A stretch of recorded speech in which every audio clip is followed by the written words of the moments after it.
And of course, this is the Online Media Society, and of course, Tuko joined with many online channels and many online media channels, and of course, Tuko na Baba. I'm so excited, and it's a privilege to have you with us, Baba. Asante sana. Yes, and of course, I can't use those so official names because wewe ni Baba. Thank you so much. Thank you. So yesterday we had we saw a discussion on Citizen TV, and about the scorecard of what so far the president has done for the 1 year. I mean, from your side, what is your take, and what do you think the president has done that that people can see? Well, as you know that we as a MIO are going to respond officially to what has been put out by the Kenya Kwanza team. We are going to come out with our comprehensive position, I think, on Saturday. But from what you could see, what the people themselves, because the taste of the pudding is in eating. Yes. And it is the people who have been eating this pudding who spoke out yesterday. And from even the opinion polls that have been carried out, people basically have given this regime, I think, grade D in terms of performance. Mm-hmm. I think they can say whatever they want to say, Mm-hmm. but on the issue of cost of living, Mm-hmm. they have completely failed. They've failed Kenyans terribly because they came into government on the promise of reducing the cost of living. That was supposed to be their primary agenda. Mm-hmm. But basically, consciously, they have increased the cost of living. I think they've doubled it, if not trebled it. Mm-hmm. And they're still even going on by increasing more taxes right now. I don't know who their advisors are, but I think that they've failed the people of Kenya very badly. Mm-hmm. On the issues of governance, it's the same way. They have actually failed the people of Kenya. They have eroded independent of the institutions of governance. Mm. Now, there is no clear distinction between the executive, the legislature, and the judiciary. Then on the other very key sectors like health, like education, like agriculture, they have also performed dismally. Our team has analyzed the performance generally, and we are going to give our own scorecard within the next 48 hours. From what I know most of the time, and how I used to see back then, when you as a leader, you've been chosen as a president, there are those people who've helped you to become the president. And most of the time, they used to award them as ambassadors. And now, this time, we can see the president took those friends, the close friends who are politicians, and put them as CSs. Does this worry you as one of the leaders in this nation?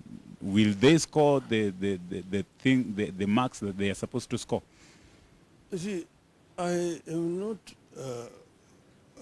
against appointment of people in politicians as CSs, cabinet secretaries, because this is basically like a minister, and that is a political appointment. So in that regard, I don't really have a serious objection, except the quality of the people he has put, which is seen in terms of how they are performed. Where I have issue is appointment of principal secretaries.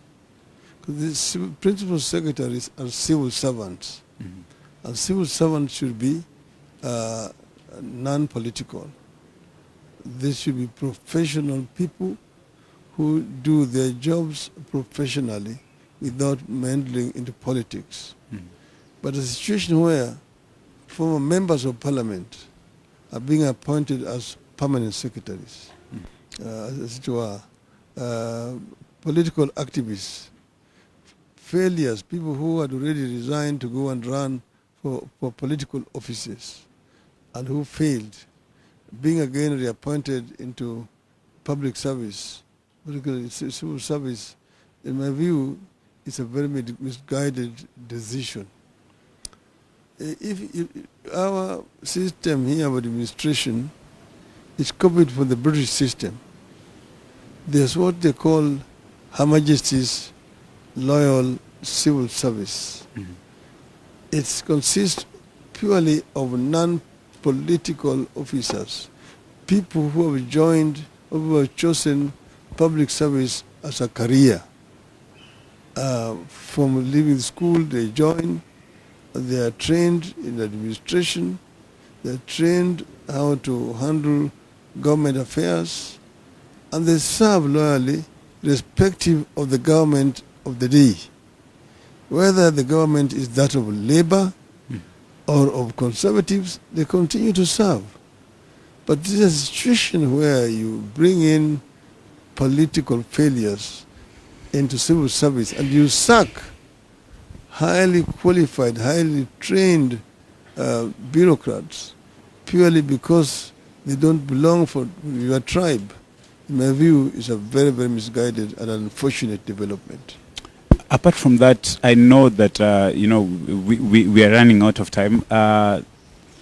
We have so many young people in this country right now who are jobless, and from the previous regime, they had secured a space for them to be able to get something for their daily life.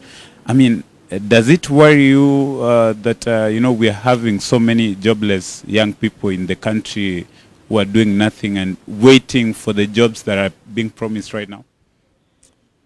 It's very, very worrying indeed.